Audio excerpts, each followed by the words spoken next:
Hello everyone, welcome to scholar X. मेरा नाम है आवेश और आज हम हमारा जो चैप्टर चल रहा था रियल नंबर्स, जो कि 9th स्टैंडर्ड मैथ्स 1 में है, उसको कंटिन्यू करेंगे। लास्ट लेक्चर में हमने क्या किया था, हमने प्रैक्टिस सेट 2.1 कंप्लीट कर लिया था और उससे रिलेटेड सारे बेसिक कंसेप्ट, बेसिक थ्योरीज और सारे के सारे एग्जाम्पल्स के साथ हमने पूरा पूरा के पूरा प्रैक्टिस सेट खत्म कर लिया था।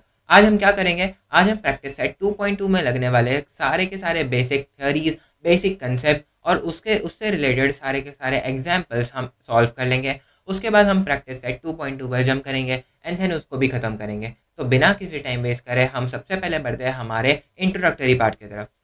तो जैसा मैंने आपको बताया था, लास्ट लेक्चर में हमने रैशनल नंबर कंप्लीट करा था एंड देन उसकी प्रॉपर्टीज कंप्लीट करी थी और उससे रिलेटेड जो प्रैक्टिस सेट था उसको कंप्लीट करा था। आज हम क्या करने वाले हैं, हम रैशनल नंबर्स की जगह इरेशनल नंबर्स पढ़ेंगे एंड देन उसकी भी प्रॉपर्टीज करेंगे और प्रैक्टिस सेट 2.2 की तरफ बढ़ेंगे। तो हम सबसे पहले हमारे फर्स्ट टॉपिक पर जाते हैं, जो कि है इरेशनल नंबर। अगर हम टेक्स्ट बुक में उसका डेफिनेशन पढ़े किसका, इरेशनल नंबर का, तो वो क्या बोलता है, a number whose decimal expansion is non terminating या फिर non recurring is irrational.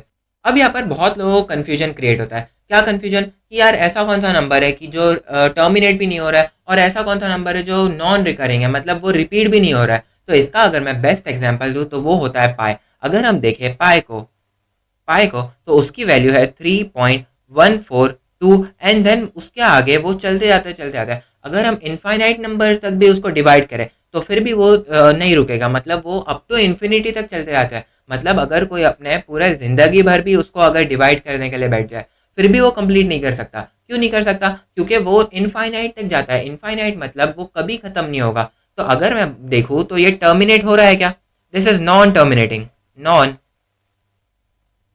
Terminating.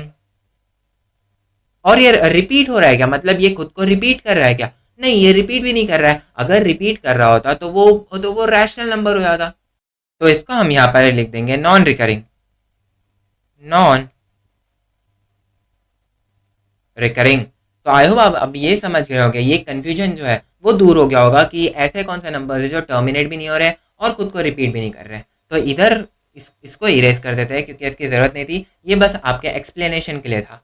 तो इसका अगर मैं एग्जाम्पल्स लिखूँ, एग्जाम्पल्स, तो क्या हो जाएंगे, पाए एंड देन इसके बाद और कौन से एग्जाम्पल्स। अगर कोई भी नंबर रूट में है, रूट मतलब ये वाला साइन, ये वाले साइन को हम स्क्वायर रूट कहते हैं और शॉर्ट में इसको रूट कहते हैं। तो फिर अगर कोई भी नंबर रूट में है जिसका परफेक्ट स्क्वायर रूट अवेलेबल नहीं है, जैसे हम देखें तो 4 का स्क्वायर रूट अवेलेबल है जो कि 2 है, और उसके बाद 9 का स्क्वायर रूट अवेलेबल है जो कि 3 है, 16 का स्क्वायर रूट अवेलेबल है जो कि 4 है, 25 का स्क्वायर रूट अवेलेबल है जो कि 5 का है। और अगर ऐसा नंबर जिसका स्क्वायर रूट अवेलेबल नहीं है, जैसे 2 हो गया, जैसे 5 हो गया, जैसे 3 हो गया, जैसे 7 हो गया, जैसे 6 हो गया, ऐसे नंबर जिसका स्क्वायर रूट अवेलेबल नहीं होता वो होता है हमारे इरेशनल नंबर। तो आई होप आपको ये रैशनल नंबर्स क्या होता है, इरेशनल नंबर क्या होता है, उसके एग्जाम्पल्स क्या होते हैं वो भी समझ में आया होगा। तो एग्जाम्पल में हमने पाई लिख दिया था, उसके बाद क्या लिखेंगे, रूट 2, देन रूट 3। 3 का कोई परफेक्ट स्क्वायर रूट है क्या, नहीं है, तो हम यहाँ पर लिख देंगे रूट 3। देन रूट 4 लिख सकते हैं क्या, नहीं, हम रूट 4 नहीं लिख सकते। क्यों नहीं लिख सकते, क्योंकि जो 4 है उसका स्क्वायर रूट अवेलेबल है, दैट इज 2। तो हम 4 को कैंसिल करके डायरेक्टली हम 5 पे जंप करेंगे। 5 का स्क्वायर रूट है क्या, नहीं है, तो हम यहाँ पर लिखेंगे root 5 and then so on. मतलब जिसका भी परफेक्ट स्क्वायर रूट अवेलेबल नहीं है उसको हम कहते हैं इरेशनल नंबर्स। बढ़ते हैं हम हमारे नेक्स्ट टॉपिक के ऊपर, जिसका नाम है प्रॉपर्टीज ऑफ इरेशनल नंबर। जैसे रैशनल नंबर अपनी कुछ प्रॉपर्टीज पोजेस करते हैं, वैसे ही इरेशनल नंबर भी अपनी कुछ प्रॉपर्टीज पोजेस करते हैं। तो अगर हम इसकी फर्स्ट प्रॉपर्टी देखें तो इधर लिखा है, addition of a rational number with a irrational number is an irrational number. मतलब अगर हम एक रैशनल नंबर को एक इरेशनल नंबर में ऐड करें तो इसका जो आंसर रहेगा वो रहेगा एक इरेशनल नंबर। इसको अगर मैं अच्छे से समझाऊँ तो यहाँ पर हम लिख सकते हैं, फर्स्ट, मतलब अगर हम इसको एक कंसेप्चुअल वे में लेकर जाए तो अगर हम एक रैशनल नंबर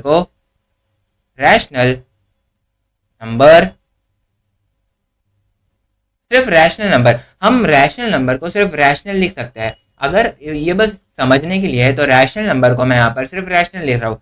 तो अगर हम एक रैशनल नंबर को ऐड करें with an irrational number, rational plus irrational,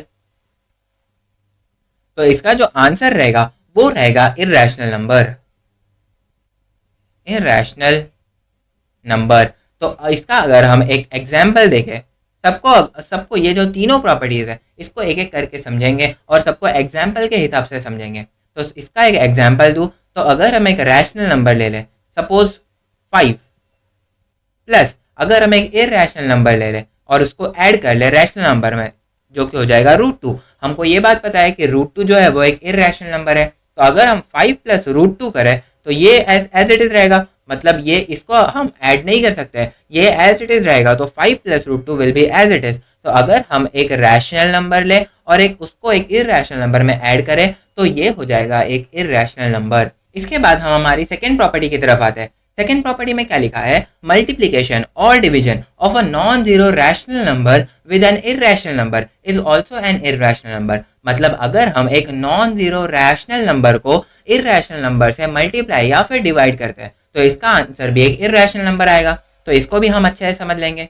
जो हमारी सेकेंड प्रॉपर्टी है वो हमको क्या कह रही है कि अगर हम एक रैशनल नंबर ले, रैशनल नंबर, और उसको मल्टीप्लाई करें या फिर उसको हम डिवाइड करें एक इर्रेशनल नंबर से। इधर एक और एक वर्ड लिखा है, क्या लिखा है, नॉन जीरो। नॉन जीरो मतलब अगर हम एक नॉन जीरो, जीरो भी एक रैशनल नंबर है, जीरो के अलावा कोई भी एक रैशनल नंबर ले और उसको मल्टीप्लाई या डिवाइड करें एक इर्रेशनल नंबर से। रैशनल मल्टीप्लाई या डिवाइड करें हम एक इर्रेशनल नंबर से, इर्रेशनल, और तो फिर इसका आंसर भी आ जाएगा एक irrational number is equals to irrational. इसको अगर हम एग्जाम्पल की हेल्प से समझे तो एक रैशनल नंबर ले लेते हैं, सपोज इसकी वैल्यू होगी 3, क्योंकि रैशनल नंबर ऐसी वैल्यूज हो सकती है जिसको हम P/Q के फॉर्म में लिख सकते हैं। तो 3 को हम P/Q के फॉर्म में लिख सकते हैं। कैसे, अगर हम 6/2 लिखें तो इसका आंसर क्या आएगा, 2 1 2 3 6। तो हम 3 को P/Q के फॉर्म में लिख सकते हैं, इसलिए हम 3 को रैशनल नंबर में काउंट कर सकते हैं। और इसको अगर हम मल्टीप्लाई कर दें एक इर्रेशनल नंबर से जो कि है √2, या फिर अब हम इसको मल्टीप्लाई करेंगे √3 के साथ, √3, हम कोई भी नंबर से, कोई भी इर्रेशनल नंबर से इसको मल्टीप्लाई कर सकते हैं, फिर भी इसका आंसर जो होगा वो एक इर्रेशनल नंबर होगा। तो इसका आंसर होगा 3 इंटू √3। तो इसका आंसर हो जाएगा 3√3। अगर ये आपको मल्टीप्लिकेशन नहीं समझा है तो हम इसको ये जो √3 है उसको a मान सकते हैं। अगर हमने इसको a मान लिया और इसमें 3 मल्टीप्लाई कर दिया तो इसका आंसर आ जाएगा 3a। अब 3a को वापस √3 सब्सिट्यूट कर दे, क्योंकि हमने a को क्या माना था, √3, और a को अगर हम रीसब्सिट्यूट कर दे तो इसका आंसर आ जाएगा 3√3। आई होप आपको ये मल्टीप्लिकेशन समझ में आया है और ये एग्जाम्पल भी समझ में आया। इसके साथ, इसी के साथ साथ आपको ये जो सेकेंड प्रॉपर्टी थी वो भी समझ में आई है। फर्स्ट प्रॉपर्टी क्या थी, अगर हम एक रैशनल नंबर को इर्रेशनल नंबर से ऐड करते हैं तो आंसर इर्रेशनल होगा। सेकेंड प्रॉपर्टी क्या थी, अगर हम एक रैशनल नंबर को मल्टीप्लाई या फिर डिवाइड करते हैं एक इर्रेशनल नंबर से तो आंसर इसका आएगा इर्रेशनल। तो ये भी समझ गया। अब हम बढ़ते हैं हमारे थर्ड प्रॉपर्टी के ऊपर। थर्ड प्रॉपर्टी में क्या है, addition, subtraction, multiplication and division of 2 irrational number can be either a rational or an irrational number. इसको भी अच्छे से समझेंगे। थर्ड प्रॉपर्टी, और थर्ड प्रॉपर्टी में क्या लिखा है कि अगर हम ऐड करें, सब्ट्रैक्ट करें, मल्टीप्लाई या डिवाइड करें एक इर्रेशनल नंबर को एक इर्रेशनल नंबर के साथ, मतलब अगर हम इर्रेशनल नंबर को इर्रेशनल नंबर से, दोनों भी नंबर इर्रेशनल नंबर है, और इसको अगर हम इसके बीच अगर हम ऐड, सब्ट्रैक्ट, मल्टीप्लाई या डिवाइड करें तो इसका आंसर या फिर तो रैशनल नंबर हो सकता है या फिर तो इर्रेशनल नंबर हो सकता है। तो यहाँ पर हम लिख सकते हैं इर्रेशनल, इर्रेशनल प्लस या फिर माइनस या फिर मल्टीप्लिकेशन या फिर division to an irrational number, irrational. तो इसका जब हम आंसर देखेंगे तो ये आएगा या फिर तो रैशनल या फिर तो इर्रेशनल, रैशनल या फिर इर्रेशनल। इसका अगर हम एग्जाम्पल देखें, एग्जाम्पल, तो हम एक इर्रेशनल नंबर लेंगे जो होगा √2। हम कोई भी एक इर्रेशनल नंबर ले लेंगे, मैंने इधर √2 लिया है ताकि समझने में इजी हो। तो √2 और इसको मल्टीप्लाई हम कर देंगे एक और एक इर्रेशनल नंबर के साथ, फिर से हम इसको √2 लेंगे क्योंकि √2 इज एन इर्रेशनल नंबर। तो इसका आंसर क्या होगा, √2 the whole square, √2 the whole square. I hope आपको ये वाला जो स्टेप है वो समझ में आया है। कौन सा step? √2 into √2 is equal to √2 का होल स्क्वायर। इसको अगर एग्जाम्पल से समझे तो 3 इंटू 3 करें तो ये क्या होता है? 3 का square which is equal to 9। अगर हम 4 इंटू 4 करें तो इसका क्या होता है? 4 स्क्वायर। अगर हम 5 इंटू 5 करें तो ये क्या होता है? 5 स्क्वायर, जो कि है 25। तो इधर हम √2 इंटू √2 करें तो ये हो जाएगा √2 का स्क्वायर। और इसको अगर फर्दर सॉल्व करें तो ये जो स्क्वायर है और ये जो रूट है वो अपने आप कैंसिल हो जाएंगे और हमारे पास आंसर बचेगा 2। तो इधर से हमको पता चला कि अगर हमने एक इर्रेशनल नंबर को मल्टीप्लाई करा एक इर्रेशनल नंबर के साथ तो इसका आंसर हमको मिल जाएगा एक रैशनल नंबर। कैसे? √2 को हमने मल्टीप्लाई करा √2 के साथ तो उसका आंसर हमको मिला 2, जो कि एक रैशनल नंबर है। और अगर इसको ही अगर हमको इर्रेशनल प्रूफ करना है तो इधर हम कर देंगे √2 मल्टीप्लाई बाय अगर हम करें √3 के साथ तो इसका आंसर क्या आ जाएगा? √2 इंटू √3। तो ये रूट 2 इंटू 3 हो जाएगा, √2 into 3 and this will be equal to √6।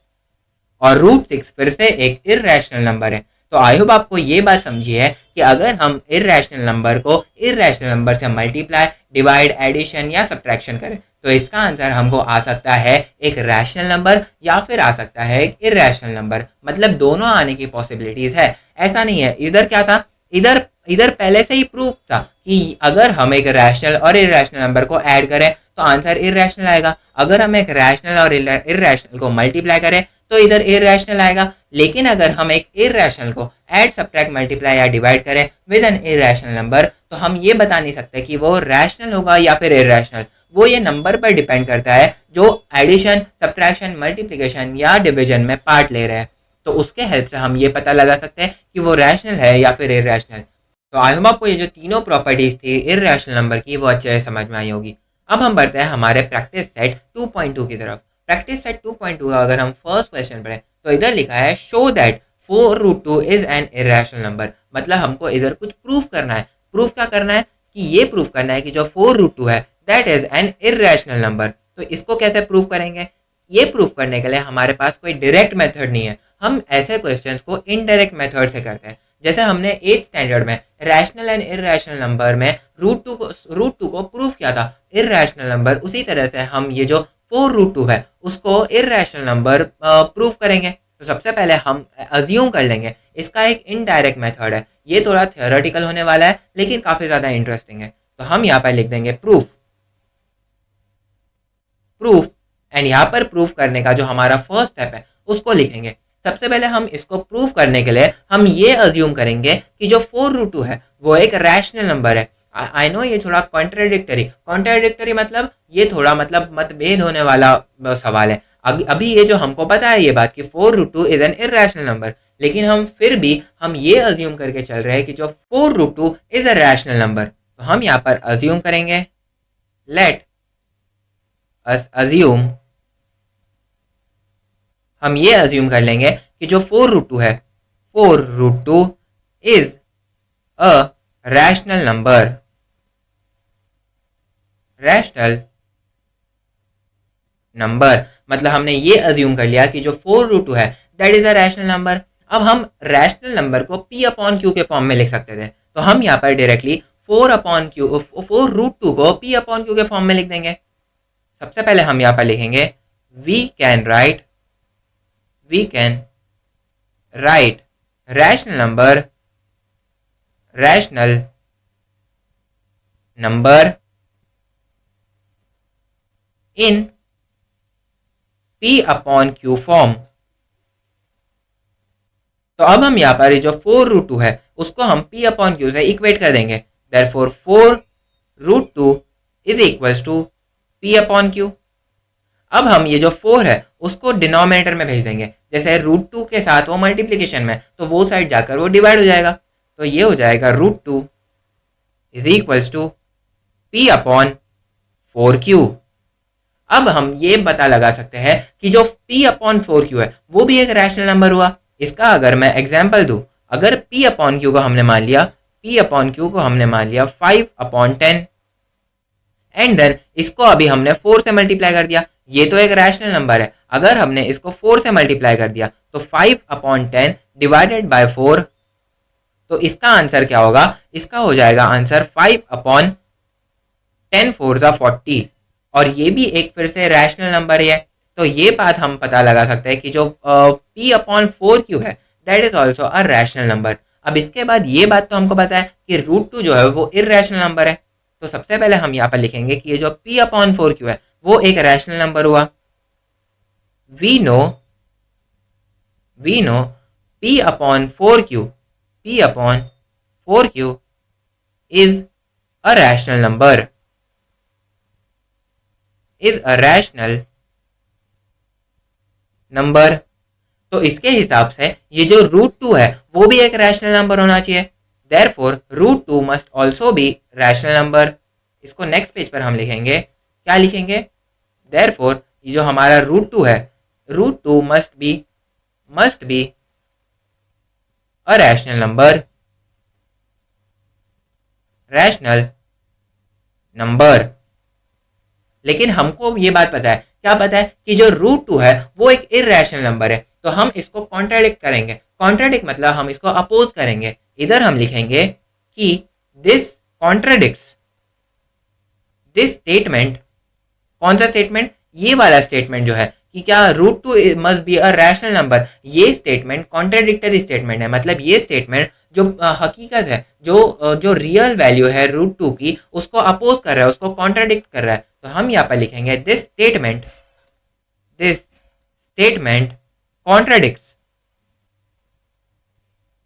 Contradicts the fact that √2 is an irrational number, √2 is an irrational number। मतलब ये जो स्टेटमेंट है उसका मतलब क्या है कि ये वाला जो ऊपर सेंटेंस है वो ये जो फैक्ट है, फैक्ट मतलब क्या, ये जो ट्रू वैल्यू है √2 की जो कि है इरेशनल नंबर, उसको कॉन्ट्राडिक्ट कर रहा है। तो हम यहाँ पर लिखेंगे इसके बाद कि हमारा जो अजम्पशन था वो रॉन्ग था। Hence our assumption was wrong। therefore मतलब हमने यहाँ पर अज्यूम क्या किया था कि 4√2 जो है वो एक रैशनल नंबर है। लेकिन यहाँ पर हमको प्रूफ मिल गया। क्या प्रूफ मिला, कि ये वाला जो √2 है वो एक इरेशनल नंबर है। तो इससे हमने ये बात मान लिया कि हमारा जो अजम्पशन था वो रॉन्ग था, और हमारा अजम्पशन क्या था, 4√2 एक रैशनल नंबर है। तो अगर हमारा जो अजम्पशन है वो रॉन्ग है तो इसका मतलब 4√2 है irrational number. therefore 4√2 is an irrational number। तो आई होप आपको ये जो फर्स्ट वाला प्रूफ था, कौन सा प्रूफ था, ये वाला 4√2 को एक इरेशनल नंबर प्रूव करने वाला जो हमारा फर्स्ट क्वेश्चन था वो अच्छे से समझ में आया होगा। अब हम बढ़ते हैं हमारे सेकंड क्वेश्चन की तरफ। सेकंड क्वेश्चन की तरफ बढ़े। सेकंड क्वेश्चन भी हमको सिमिलरली सॉल्व करना है। इधर हमको प्रूव करने बोला है 3 + 5 इज एन इरेशनल नंबर, जो कि हमने इधर प्रॉपर्टीज में देख लिया था। अगर हम प्रॉपर्टीज को रिकॉल करें तो इधर फर्स्ट प्रॉपर्टी थी कि addition of a rational number with an irrational number is an irrational number. तो यहाँ पर भी वही हो रहा है, इधर भी हम एक रैशनल नंबर को इरेशनल नंबर से ऐड कर रहे हैं। तो अगर हम एक रैशनल नंबर को इरेशनल नंबर से ऐड करें तो आंसर आएगा इरेशनल। लेकिन अब हमको इसको प्रूव करना है, तो इसको भी हम सिमिलर तरीके से प्रूव करेंगे। इधर हम लिख देंगे प्रूफ, और इधर प्रूफ कैसे करेंगे, फिर से वैसे ही let us assume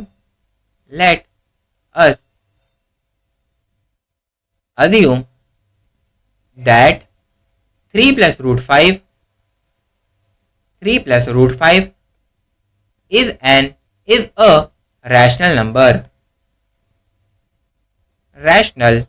number।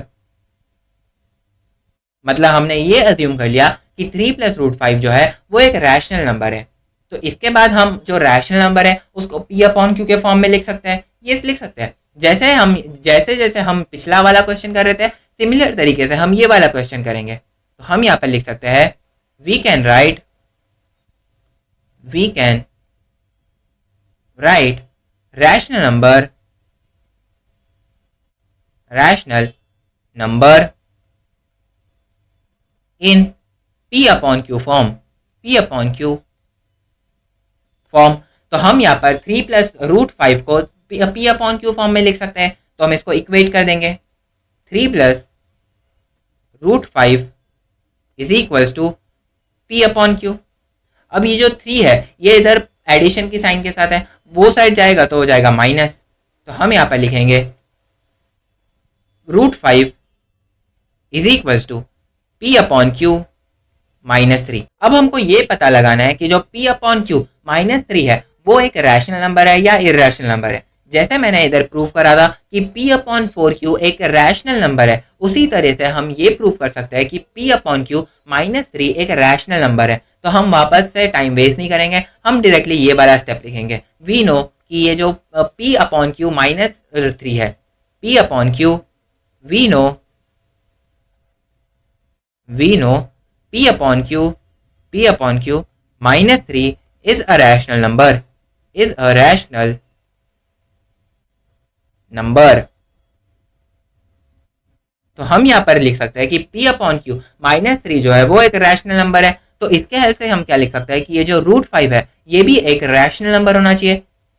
Therefore root 5 must B, इसको हम नेक्स्ट पेज पर करेंगे जैसे हमने प्रीवियस क्वेश्चन में किया था। तो इधर हमने इधर जैसे लिखा था कि root 2 must be a rational number, उसी तरह से इधर हम लिख देंगे कि root 5 must be a rational number. Root 5 must be a rational number. लेकिन हमको ये बात पता है कि जो रूट 5 है वो एक रैशनल नंबर है क्या? नहीं है, ये एक इररेशनल नंबर है। तो हम यहाँ पर लिखेंगे this contradicts the fact that root 5 is an irrational number.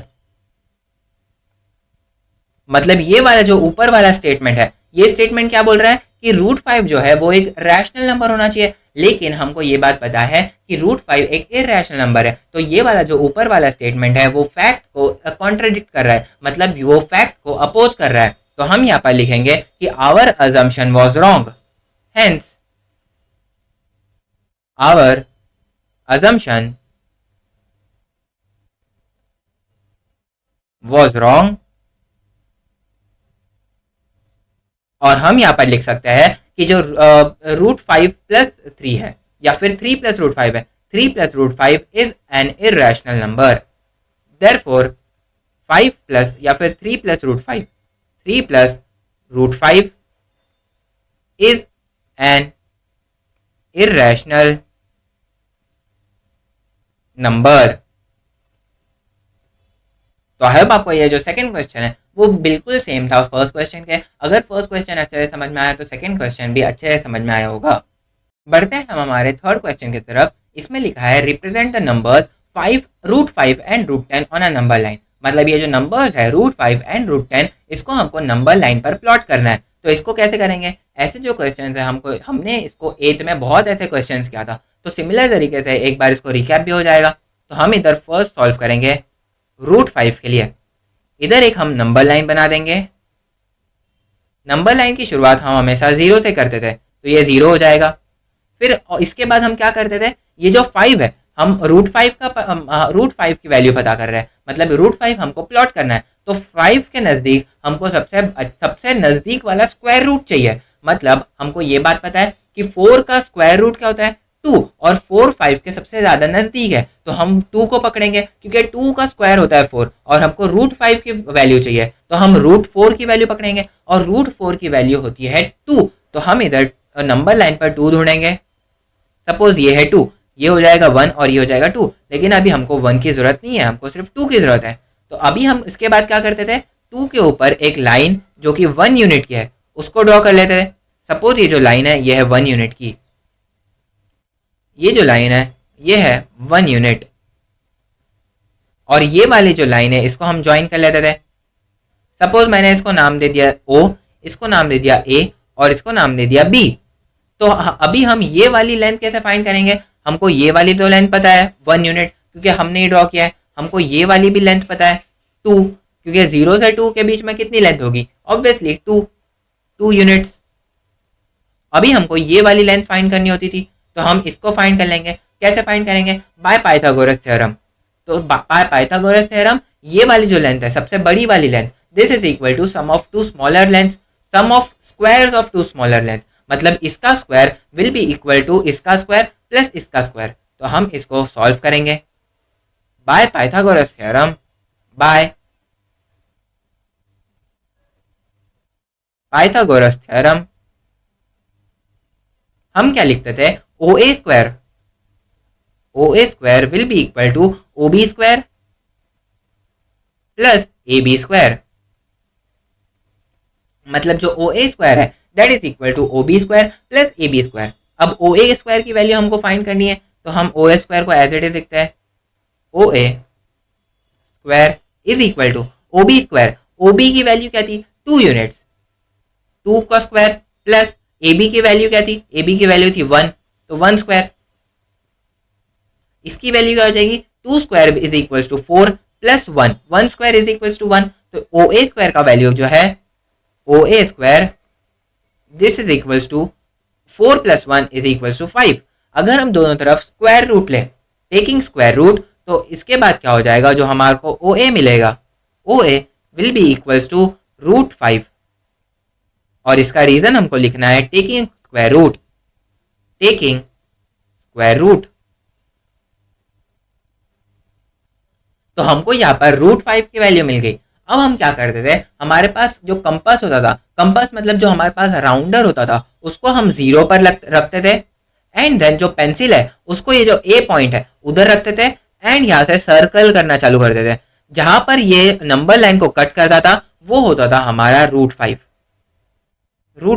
अब मेरे पास राउंडर तो है नहीं, मतलब इस पर मैं राउंडर से तो बना नहीं सकता। तो हम इसको एक बार वापस से समझते हैं।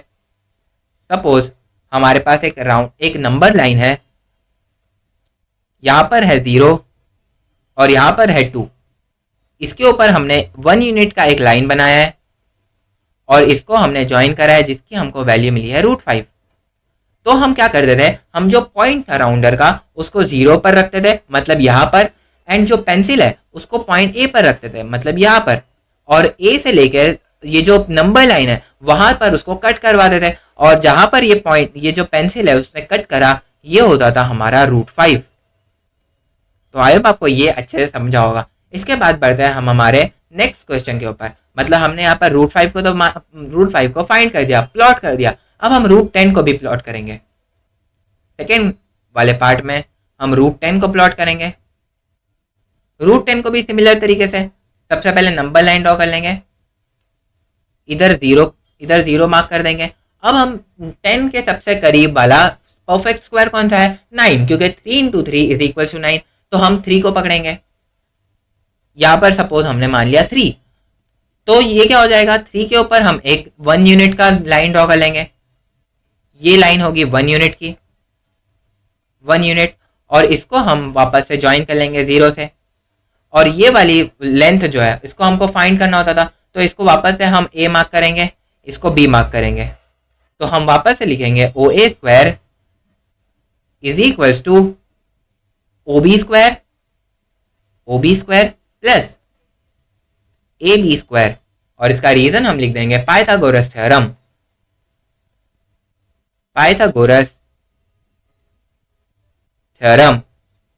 तो ओ ए स्क्वायर क्या हो जाएगा, O A square will be equal to, O B की वैल्यू कितनी थी 3, क्योंकि 0 से 3 तक वैल्यू 3 ही रहेगी। 3 स्क्वायर, क्योंकि स्क्वायर पहले से ही है, 3 स्क्वायर प्लस 1 स्क्वायर, क्योंकि इसकी जो लेंथ है वो है 1। Therefore O A square is equal to 3 square is equal to 9 plus 1 is equal to 10। अब हम इसको 9 + 1 इज इक्वल टू 10 लिख सकते हैं। और अब हम इधर स्क्वायर रूट ले, तो ओ ए की वैल्यू क्या आ जाएगी, ओ A will be equal to √10। मतलब ये जो लेंथ है इसकी वैल्यू है √10। तो अब हम क्या करते थे, अब हम इधर पॉइंटर रखते थे, मतलब कंपास का पॉइंट रखते थे, एंड ये ए पॉइंट पर यहाँ पर पेंसिल रखते थे, और यहाँ पर से जो सर्कल है उसको बनाना स्टार्ट करते थे, और ये जो नंबर लाइन है उधर कट करते थे। जहां पर भी इसने कट करा वो होता था हमारा √10। आई होप आपको ये भी क्वेश्चन अच्छे से समझ में आए। इसके बाद हम हमारे लास्ट क्वेश्चन पर बढ़ते हैं, जो कि है फोर्थ क्वेश्चन। फोर्थ क्वेश्चन में क्या लिखा है, right any 3 rational number between 2 numbers given below. मतलब हमको क्या करना है, हमको ये दोनों नंबर जो गिवन है उसके बीच के कोई 3 रैशनल नंबर हर एक क्वेश्चन में लिखना है। तो सबसे पहले हम ये वाला क्वेश्चन देखें। 0.3 के से लेकर -0.5 के बीच में जितने भी रैशनल नंबर है उसको हमको लिखना है। तो एक बार नंबर लाइन ड्रॉ कर लेते हैं। इसके लिए नंबर लाइन की जरूरत नहीं है, हम बस इसको समझने के लिए नंबर लाइन ड्रॉ कर रहे हैं। जो माइनस में है ये हो जाएगा -0.5, ये हो जाएगा 0 and this will be equals to 0.3, क्योंकि नेगेटिव हमेशा लेफ्ट साइड में रहता है और पॉजिटिव हमेशा राइट साइड में। तो ये क्या हो जाएगा, इसके बीच में हम इनफाइनाइट वैल्यूज लिख सकते हैं। सपोज हमने इधर ले लिया 0.4 -0.4, ये भी हो जाएगा एक रैशनल नंबर। अगर हमने इधर ले लिया 0.2, ये भी हो जाएगा एक रैशनल नंबर। इधर ले लिया 0.1, ये भी हो जाएगा एक रैशनल नंबर। तो 3 हमको वैल्यूज मिल गए। फर्स्ट वैल्यू क्या है, फर्स्ट 0.1, 0.2 एंड -0.4। इसके बाद सिमिलर तरीके से यहाँ पर भी कर सकते हैं। क्या करेंगे, -2 पॉइंट। इधर भी अगर आपको नहीं समझ में आ रहा है तो इधर भी एक नंबर लाइन ड्रॉ कर लेंगे। ये हो जाएगा -2.3, -2.33, क्योंकि 2.33 इज लेस देन 2.3, -2.3। तो इसके बीच में कितने नंबर्स है, इसके बीच में आ सकता है हमारे पास 2.31, 2.32, 2.311, 2.312, 2.3111, 2.31112। हम ऐसे इनफाइनाइट वैल्यूज इसके बीच में लिख सकते हैं। तो हम यहाँ पर डायरेक्टली लिख देंगे -2.31, -2.32, -2.311। इसके बाद में हम इसके बीच में 3 वैल्यूज लिखेंगे। इधर क्या लिखेंगे, 5.21, 5.22, 5.23, और इसके बीच में भी सेम। इधर भी आप कोई भी नंबर ले सकते हो। अगर मैं इसको होमवर्क भी दे दूँ तो भी आप कर लोगे, लेकिन फिर भी एक बार कर लेता हूँ, जिसको नहीं समझा है उसको समझ में आ जाएगा। तो ये क्या हो जाएगा, -4.51, -4.52, -4.53। इसका मतलब ये जो फोर्थ क्वेश्चन है ये काफ़ी ज़्यादा इजी क्वेश्चन था, लेकिन ये जो हमने ऊपर क्वेश्चन करे ये प्रूव करने वाले थे, इसमें कंसेप्चुअल थ्योरी लगने वाली थी। मतलब आज हमने क्या करा, हमने बहुत सारी थ्योरीज करी, हमने इरेशनल नंबर जाने, हमने उसकी प्रॉपर्टीज जानी, और पूरा के पूरा प्रैक्टिस है 2.2 कंप्लीट करा। इसी के साथ हम हमारा ये जो आज का लेक्चर है उसको एंड करते हैं। Till then keep learning and thank you.